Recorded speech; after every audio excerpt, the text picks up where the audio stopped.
Good morning. Welcome back. 0 to 60. Brew Maestas, Matt McChesney. Matt, how are you? I'm good. Happy Monday to everybody. We've got a big show for you today, to say the least. So excited about it. And it's not 4 degrees outside right now, so that's also a benefit. So hopefully we're pulling out of that. The visit around was pretty awesome. Well, it was cold this morning at 5 a.m. when I was at the lab, but it wasn't 4 degrees, thank God. With that note, we'll get on to our title sponsor, BetOnline, with the NFL playoffs here and the NBA season in full swing. BetOnline has you covered with all the up-to-second odds, news, and scores, with additional odds, lines, and trends, both info available on desktop and mobile sites. You can access the world's best wagering information at any time. You can head on over there today to get on the action, see all the updated odds. Remember to use our promo code, that's BLEAV, to receive your 50% off welcome bonus on your first deposit. BetOnline is where the game starts. Matt, we're going to jump into it. And honestly, I wanted to start the show with a little in memoriam with obviously someone you know very well, the voice of the Buffs and the Broncos for a very long time, an illustrious career, and you knew him personally. I'm going to play this video, and then I want you to talk about the passing of Zim. Thanks. 28 yards to get him to 2,000. Here is the give to Salam. Salam to the outside. He's down to the 50. He's got 2,000. He's on his way. 20, 15, 10, 5. Did he get in? Yes, touchdown. Touchdown, Rashad Salam. This place is coming apart. Rashad Salam, whole team going down. What a story. He goes over 2,000 by running 67 yards for a touchdown. I tell you, what a golden moment that is. I admit, I'm choked up. I tell you, what a... Obviously, a nice cameo from a certain someone in that video as well. Matt, your thoughts? Look, as the kid who was sitting in the stands right there with my pops that day, you know, not only Rashawn, and yeah, he passed years ago, and I was at his funeral, and he was a good friend of mine, and that was a sad day. This is another sad day for Broncos country and for the Buffs. You know, Zim was obviously 1935 to 2024. It's pretty good. It's a good run, but you never want to lose anybody. And Larry was, sorry, I'm getting a little choked up over here. He was a great man, and he always had time for you. And I remember after so many games playing up in Boulder, you know, Zim would always be there with his microphone and ready to talk to you, win, lose, or draw. And he always had a good story, and he always had a way to relate what just happened to some obscure thing that happened, you know, that he saw years before. So, you know, I remember in 2004, that last home game, we beat Kansas State on a walk-off. Ron Monte, you know, caught a touchdown down the left sideline. We beat him 38-31 on the last play of the game, and Klatt threw the ball.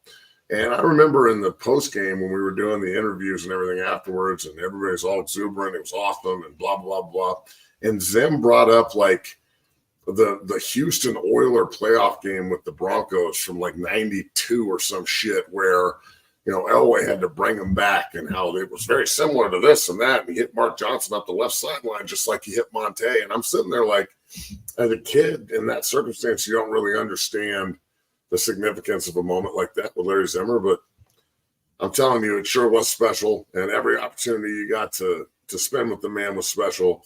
On top of, I don't know how many games I listened to, or how many NFL film broadcasts, or how many, you know, just highlights or anything. You hear anything from the early Broncos days, you know, all the way up to Wade Phillips and Shanahan. That's Larry Zimmer's voice. You know, his timing was impeccable. I mean, he was always just perfect with his timing. And you look at all these great CU games that I was a part of, and, you know, from a TV perspective, I think Keith Jackson is probably the best TV voice I ever heard when it comes to college. But from a radio perspective, I love Mark Johnson. He is the man. Mark is going to be there for as long as Mark wants to be there.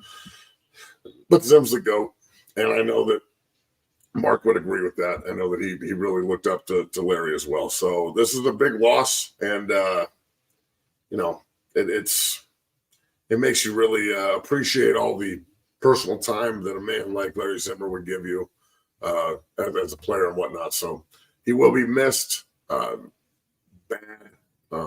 This is a big loss, but hopefully the Broncos can figure out a way to honor him next year. And I know damn well that hopefully the University of Colorado will do the same. Might be time to put Zim's name up in the rafters there next to all the All-Americans and things of that nature. So, Zim, we love you, bro. And watching that video, watching Rashawn and Larry, and it's sad. So, yeah, sucks, man. We love you, Zim. Thank you for sharing that. We know all too well that life is too short, and being able to memorialize people right after the fact is oftentimes hard. But I know his tenure with both the Buffs and the Broncos will be remembered for a very long time. And you're right. I hope they're able to find the perfect way to do so. No perfect way to segue off of that and talk about the divisional round. I will, however, jump into the last 4 games that we witnessed. All but one of them seem to have been close and competitive. Obviously, the Ravens rolled right over the Texans. It's now up to the Ravens to oust the Chiefs. But CJ Stroud, Lamar Jackson, I know you saw the matchup. Lamar Jackson is a special talent, but so is CJ Stroud. Just unfortunate that they weren't able to keep it close in the long run. How'd you feel about the Ravens-Texans? Well, look, at halftime, it's 10-10, and Sim takes a punt return back, and it seems like momentum shifting, and you're in Baltimore like, holy shit, are we about to blow this to the Texans? And all I saw in the second half was Lamar Jackson legitimize that he's incredible. And 4 touchdowns, 2 on the ground, 2 throwing, incredibly efficient. It seems like the first half they were knocking the rust off. The second half, they polished that bitch. And I'm telling you, Houston, for as hard as they played and as well as DeMeco Ryans had them prepared, you can tell that Baltimore's a big-time step above the Texans. Now, the Texans are going to be really good moving forward. I think they have an incredibly good quarterback. I love their head coach. I think that Christian Harris and Will Anderson, both Alabama guys, are special. The defensive end outside linebacker, we were watching the game together. The blitz concepts that they were coming with, I posted one of the videos that Baltimore was struggling with as they were dealing with that in the first half. They picked that up in the second half and really, took advantage of the one-on-one looks that were down the field that Houston was allowing because of the blitz stuff. Look, I was on Coach JB's show this morning talking about this, and I'm going to reiterate. The fact that Lamar Jackson was an unrestricted free agent last year and the entire NFL had an opportunity to go get this guy, and now they're 13-4, 14-4, and they're hosting the AFC title game against the Chiefs next Sunday, and he's guaranteed he's the MVP, and he was available. It's just incredible to me that the amount of naysayers and the narrative that was out there with Lamar Jackson and the way that he was viewed. It's just incredible to me that he was available and nobody jumped on him. Like, can you imagine the Steelers with Lamar Jackson? You're like a rival with him. Can you imagine, the Titans with Lamar Jackson? You take him anywhere, and he immediately elevates that team to playoff contention. So Baltimore just happens to be incredibly talented around him. And I think that this is Baltimore's championship right now to lose, honestly. I've watched them just absolutely destroy and mop up the majority of the league this year. 2 of their losses were to Pittsburgh. One of them was a hyper-competitive game. The other one was a mop-up duty that Pittsburgh got in because Baltimore didn't play anybody. The other 2 losses were, losses at home where they blew leads, and they learned a lot from that. So I think they're head and shoulders better than everybody else. Lamar Jackson's the MVP. Their defense is mean. They did all of that, 38-10. I think was the final, and 30, yeah. So but they didn't have Marlon Humphrey, and he's an all-pro corner, and he wasn't even there. So, look, I'm super excited for the AFC title game to say the least. But Baltimore impressed the shit out of me. I really thought DeMeco Ryans and CJ Stroud could go a little bit further, but when you're up against one of the best, if not the best teams in the league, sometimes it happens. The half game. half game. The halftime adjustment seemed to have been reflected here as the Ravens decided to combat what D'Amico Ryans and that Texans defense was throwing at Lamar Jackson. So it's just really a master class in what that team is going to be able to do. I'm just really nervous given the circumstances of the Bills versus the Chiefs, that the Chiefs continue to figure out how to get it done. I'm not going to jump into that game just yet because I really don't want to talk about it, but the Packers and the 49ers, Jordan Love almost had it figured out. A 3-point game. The 49ers did not seem unbeatable. But also, I don't want to discredit what the Packers were doing and what Jordan Love is capable of. Were you impressed by Jordan Love? And are you excited to see what he does next season? How do the Packers keep getting away with it? They have a tremendous ability to basically bring up quarterbacks in the league. Now, look, if you watch this show or listen to us here on YouTube, please go like and subscribe. We appreciate everybody. Last week, we had Coach Sanford on, Coach Mike Sanford, who coached Jordan Love at Utah State. And he was on Monday, and he talked about the fact that Green Bay doesn't have an owner. They're owned by the fans. And the board is extremely patient. And the board that runs the team is just, they have a structure. They don't break that structure. They do a great job of not allowing the moment to like push the agenda. They're always on point with what they know is important. They identify guys and find them and draft them and then sit them and develop them at the quarterback position. That's what they did. You know, they went and found Favre as a cast off from Atlanta and Jerry Glanville to trade for him, and he was a second-round pick. And they sat him behind Don Milkowski, and the minute Don got hurt against Cincinnati, Favre never gave the job back. Favre goes through his run, wins a Super Bowl, goes to another, multiple MVPs. They draft Aaron Rodgers. He sits for 2 or 3 years, I think 3 years behind Brett, maybe more. Bam, you have another Hall of Fame run where he wins 4 MVPs, wins a Super Bowl. Now, you do the same thing with Jordan Love. They identified him. They drafted him. They developed him. And now this kid is the next big-time player in Green Bay at the quarterback position, and I don't see him getting worse. I only see him getting better. God almighty, he was nice this year. And the San Francisco game got away from him a little bit. He had a bunch of interceptions, but 2 of those throws were forced at the end of the game because the game's over, and they're trying to win. I think Jordan Love, the same way that Houston is set up with success with great young talent, I wouldn't be surprised if we see a Houston-Green Bay Super Bowl one of these days. Like with the amount of youth and exuberance they have at the quarterback position and defensively in Houston and a young head coach, now they've got the same thing going on in Green Bay. And in fact, I think Green Bay kind of wrote the book on this. Matt LaFleur is proving that it's not just Aaron Rodgers' greatness. It's LaFleur and Rodgers together. And then now LaFleur's taking that to Jordan Love. So, you know, you got Aaron Jones and you got Dylan and you got the really, really young, awesome wide receiver core. Those kids can play, from Romeo Doubs to Christian Watson to, you know, they got dudes everywhere. And then they've got this old-ass team or this young-ass team, and then they've got Mercedes Lewis on the roster. And Mercedes, their big tight end, I'd imagine this will be his last year, but I keep saying that. Mercedes, I played against Mercedes in college and the NFL and shit. He's like 42, and he's still playing tight end. So they're set up perfectly for the future. They didn't get it done in San Francisco. Green Bay has the San Francisco 49er problem in the playoffs. And, you know, that they're not the only one. They struggled with San Francisco mightily when Aaron Rodgers was their quarterback. They lost to him again the other night in Santa Clara. So San Francisco should feel lucky right now. They got away with one. I thought Green Bay outplayed them. I thought that, you know, with the exception of 1 or 2 drives at the end of the game, I thought Green Bay deserved to win the game.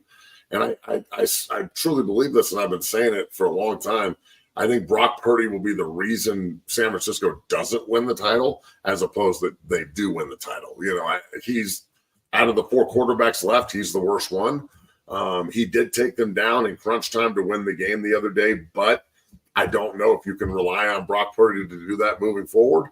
I think he's overplayed his draft-like position, obviously being Mr. Irrelevant, but I think that if the Niners had an elite quarterback instead of a game manager, and Cam Newton got persecuted for calling him a game manager, and it's what he is. He's a straight game manager. If San Francisco had Jordan Love, Lamar Jackson, or Jared Goff, I would absolutely think they would be the favorite to win the Super Bowl. That's wild. What I would be surprised if Detroit beats them this weekend because of Brock Purdy. So solely on Brock Purdy's shoulders, he throws a couple of interceptions. It's over. They lose. What would Brock Purdy need to do to earn the respect? Well, it's not that he has. I don't respect the kid. I don't think that he can. I think Lamar Jackson can put Baltimore on his shoulders and win a game right now. I think that Patrick Mahomes obviously can put Kansas City on his shoulders. That guy's a freak. We'll talk about him in a minute. Super young, too. Well, yeah, but regardless of the fact that how young they are, Purdy, I need to see it. That's all. I saw him win a playoff game last year.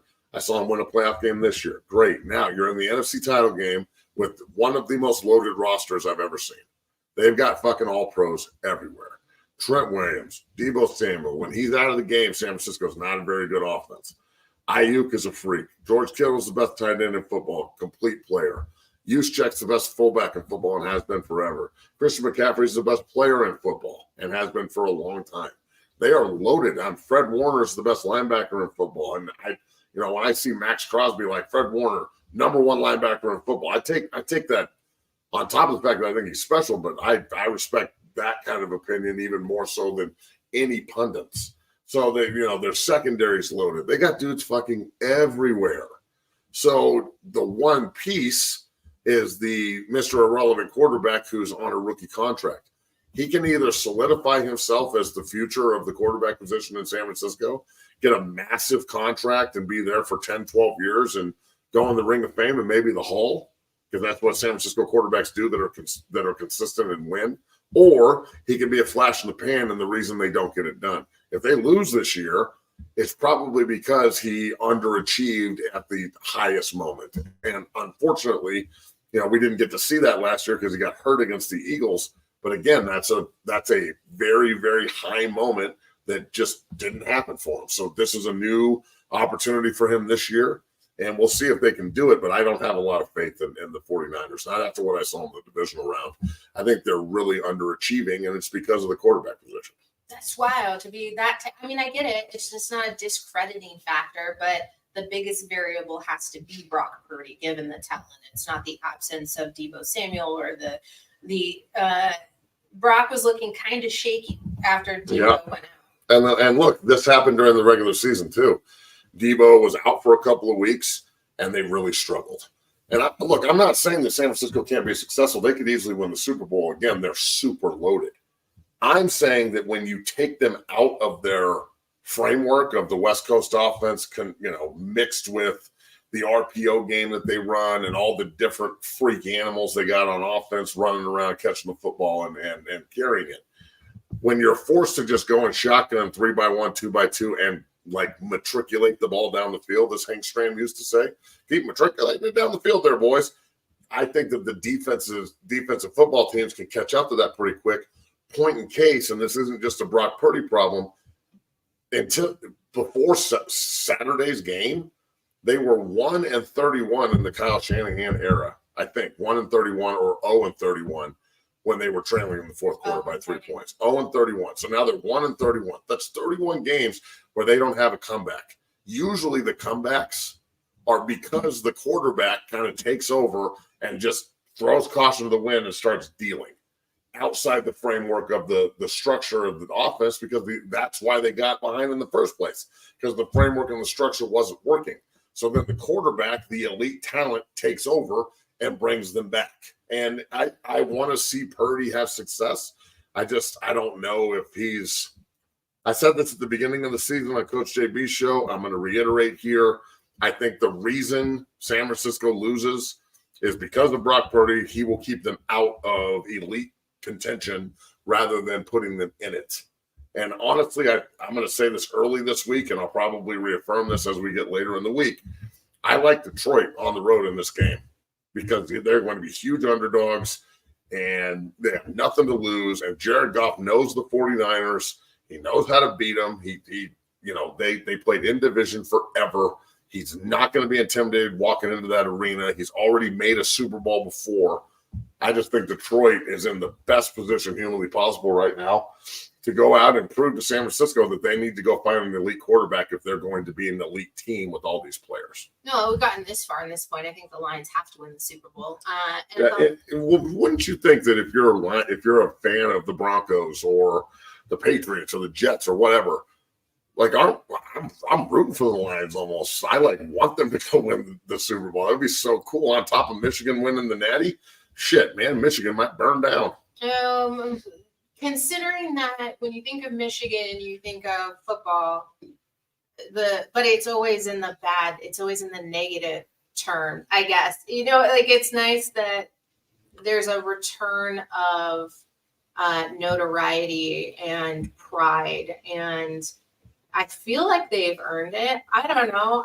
I guess that would you rather be really bad for a really long time and win a Super Bowl and then go back to being really bad and then come back? Or would you rather be in contention all the time and never really make it that far? Bills, looking at you. That sucks, huh? Well, someone was bringing up a really good point transition into that game.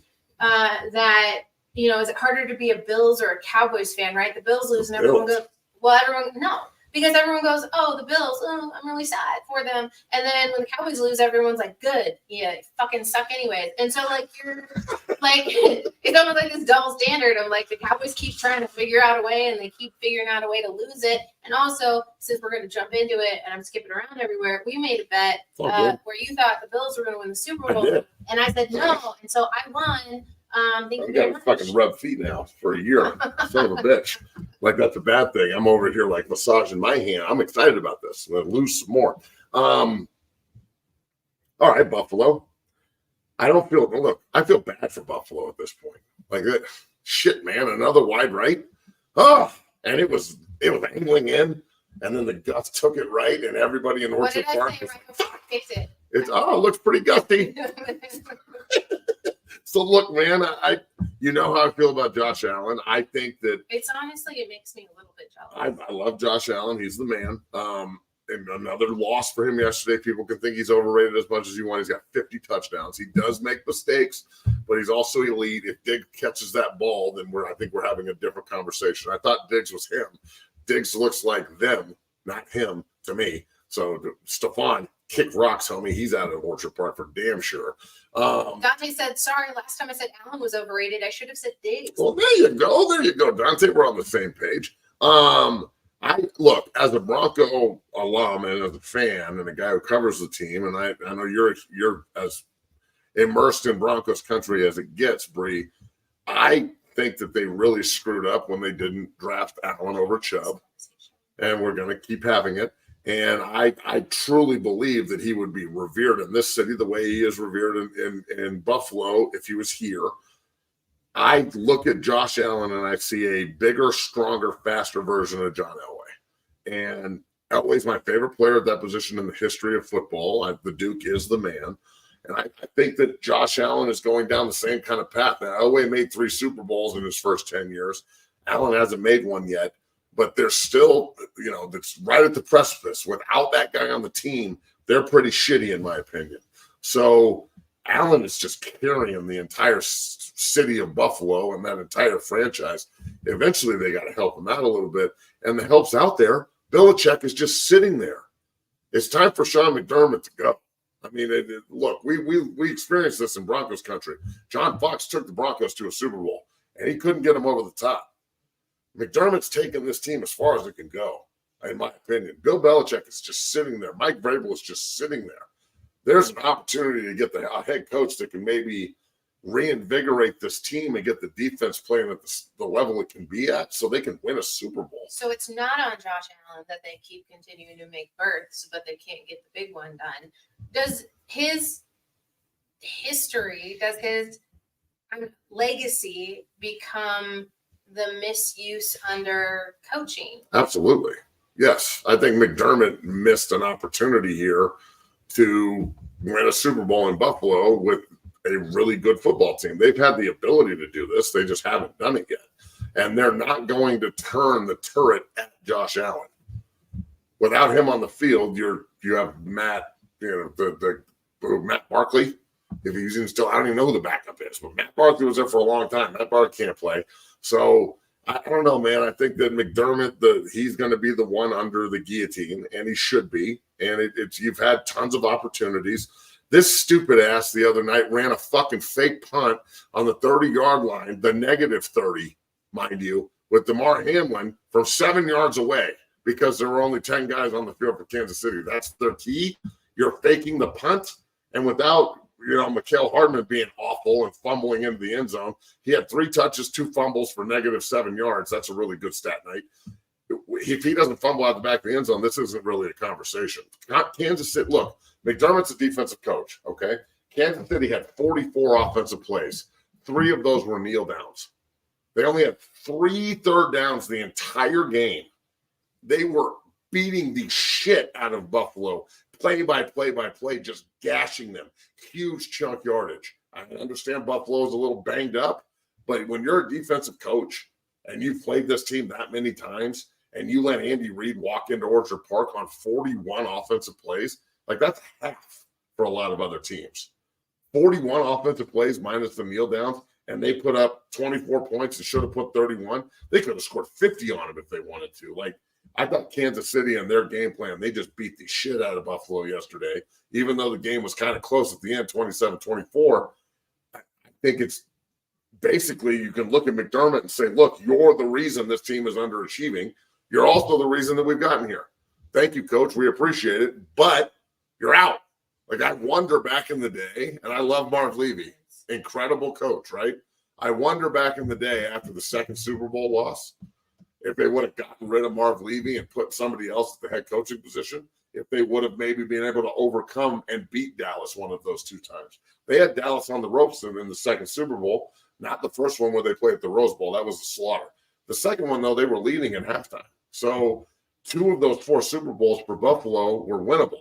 And I wonder sometimes if the message from the top doesn't get stale when you keep having the same problem over and over again, which is what they're experiencing again in Buffalo. It's doing the same thing over and over again, expecting different results. It's unfortunate given I don't really find that his seat is warm with what they've been doing. However, yeah, I guess if it's not changing, if it's not eliciting a spark, but then you get into a dangerous territory where you start making all these changes because it's not working and instead of watering the grass. But it's the same conversation you have with Josh Allen that you have with Justin Herbert is that the coaching is basically wasting the talent of these quarterbacks. I think that it's a little bit like the emphasis can't all go there.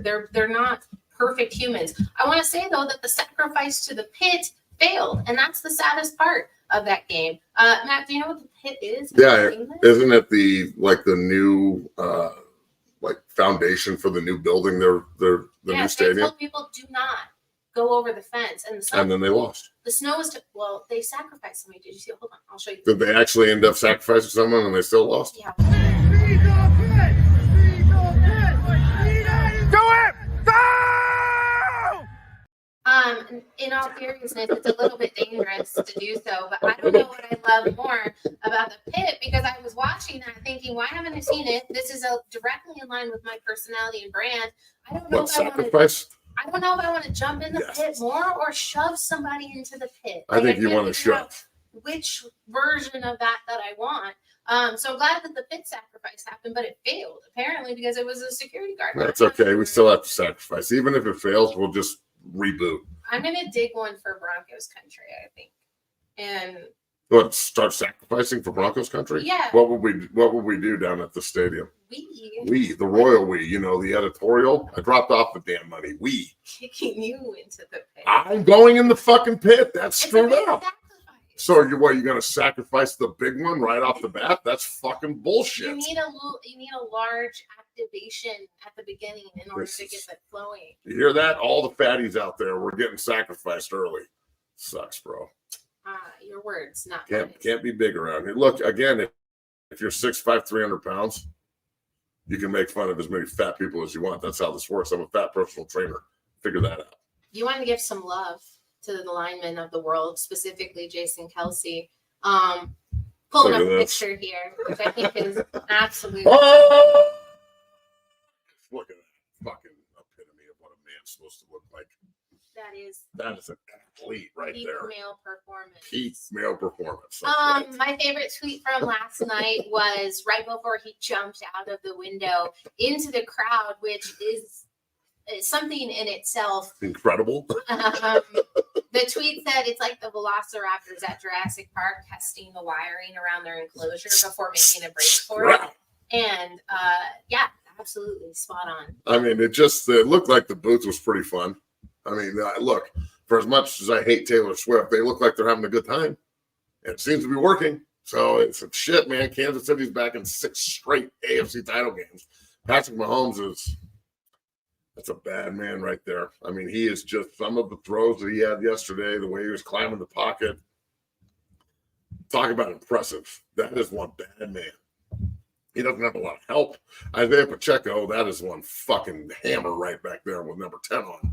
But look, Kelce did his thing with 2 tutties. The rest of the offensive football team kind of just hung on. Mikael Hardman should be cut today. He doesn't get to play anymore. But look. Just not going forward. No, you don't get to play anymore, dog. Because somebody else can play. But he had 2 fumbles and 3 touches. True. Like at some point, you've got to yeah. Well, if Eric Bieniemy was there, he wouldn't have got on the bus. But Coach Nagy's a pushover. So Kansas City isn't supposed to be here this year, and they are. And this is now they're winning on the road in Orchard Park. And if you were Baltimore, you were praying to God that Buffalo won that game yesterday, because now you got to deal with the big dogs. You got to deal with the defending champs. And you know what? If I'm Lamar Jackson, that's the way I want it. The fans probably wanted Buffalo, but I bet you deep down Lamar wants Pat, because I know that we've got this Josh Allen, Patrick Mahomes rivalry. And during the regular season, I guess it is one, because Buffalo wins the regular season games, but they're 0-3 in the playoffs against Kansas City, 2 in Kansas City and 1 now in Buffalo. So until you win one of those games, I can't really call it a rivalry. And at the same time, this is the first circumstance where we see Baltimore and Kansas City going at it. And it just happens to be for all the marbles in the AFC and a chance to go win a ring. So I wouldn't be surprised if this is a new kind of standard in the National Football League, where these two are going to be playing each other here moving forward. But it usually is going to take one of them winning a division game too, because both of these teams are at the top of their divisions respectively.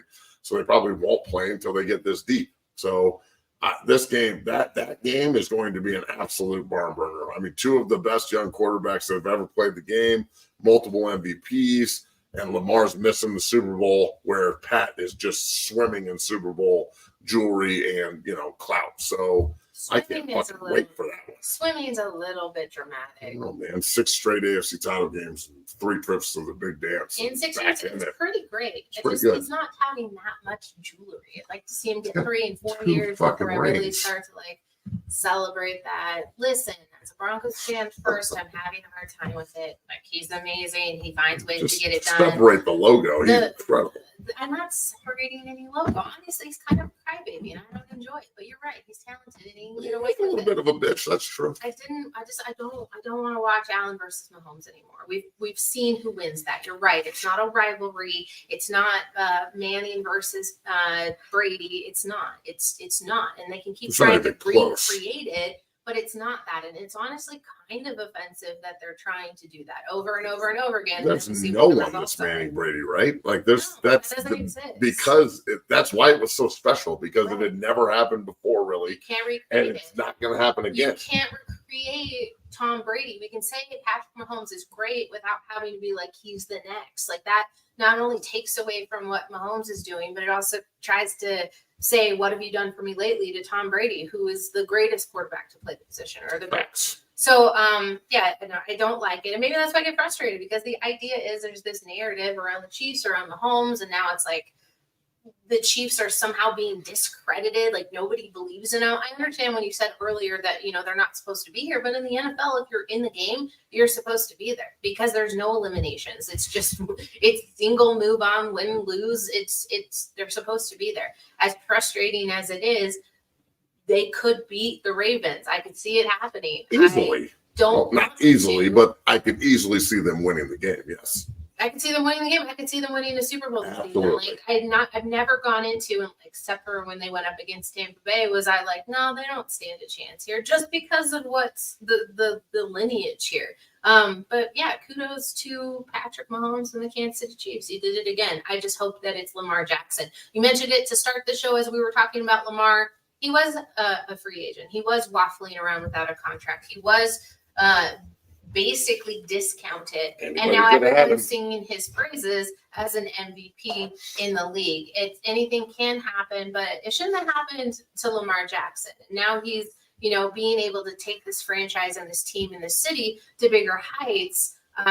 It's just sort of it's his retribution. It's his vengeance. And if he doesn't get it done, he still gets to wave that in their faces. And I don't think he would do that because of the person that It's just not him. And it's just not him. Baltimore's so damn consistent. You and I were talking about this yesterday, but just when they moved from Cleveland to Baltimore, like if you're a Baltimore Raven fan, probably a Colt, your dad was a Colt fan, right? Because they were there, and then they didn't have a team forever. And all of a sudden the Ravens get there, and like 3 years later, they're hoisting a Lombardi, and they draft Ray Lewis and Jonathan Ogden and all these other dudes. And they've just been on a run. For my entire life, pretty much, Baltimore's been since I was 16, 17, they've been extremely competitive and always there, and always in the playoffs, and always a team that you got to deal with. And now Lamar is just extending that. So, that's a great thing for the city of Baltimore. And it's kind of gone full circle now back to, the last game of the weekend with Tampa and Detroit, battle of number one picks, right? Both of these franchises, Tampa definitely was not supposed to be in the divisional round. The NFC South was awful this year. But I'll tell you, they look pretty damn competitive with Baker Mayfield behind center and 4,800 yards and 28 touchdowns. Mike Evans. Like, you got to consider that what they were able to do with Baker Mayfield was pretty much it was incredible. So I'd imagine he'll stay there next year, and they'll extend him and give him a good deal. But like looking at a guy like Mike Evans has 11 straight years of 1,000 yards receiving. The best wide receiver in football right now. Absolutely. And not only the best, but the most consistent throughout that time. The only other guy to do that is a guy named Jerry Rice. So, Mike Evans is first ballot Hall of Fame with a ring. So I think Tampa's got a really good future moving forward. Todd Bowles is a good coach. I'm eager to hear the explanation on why they didn't take the timeout when they were supposed to the other day. You had 35 seconds left on the clock. They had to punch you the ball if you take your timeout with 30 seconds left. At least you want an opportunity to see if you can get a free play. It's happened before. So I wonder what Todd will say about that. But he'll be back as the coach, and they'll be ultra competitive next year in that division. And ultra conservative. We've seen it. Yeah, that's for sure. And then, but when you look at Detroit, Bree, and everybody out there, what a story. The Lions, they're 3-13 when they hire Campbell. They're one game away from making the playoffs last year. In year 3, they're 12-5 and 3 seed. Should have been the 2 seed, but it worked out good for them. They got the teams they were supposed to get. And now they're playing for the NFC title in San Francisco, first time since 91, when they went and lost to the Redskins at old RFK. So, look, man, I'm pulling for Detroit hard. I think they really have an opportunity to go to San Francisco and get a dub. And then Detroit's in the Super Bowl. So Jared Goff, again, I think he's really had a lot to prove and did a great job. They've drafted well. They kind of went the route of, we're going to fortify the lines first. They went and drafted Penei Sewell. They went and drafted Hutchinson. They've committed a lot of resources to the offensive and defensive lines, and it seemed to have paid off. And they went and sprinkled in a great rookie class with Gibbs and Campbell and all these cats that are really contributing this year for Dan Campbell and that football team. So I can't say enough about Detroit. That's true grit right there. I'm really proud of the franchise. They have not made they've only made one conference championship game in their entire existence. The only other team to do that and not make a conference championship game is the expansion Texans. So, tip of the cap here to the Detroit Lions and Dan Campbell for all they've done. Absolutely.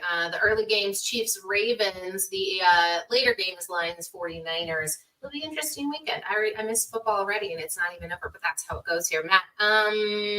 Great day. Happy Monday. happy Monday. I guess we'll Absolutely. see you later. Brought to you by Bet Online. Peace. Bye.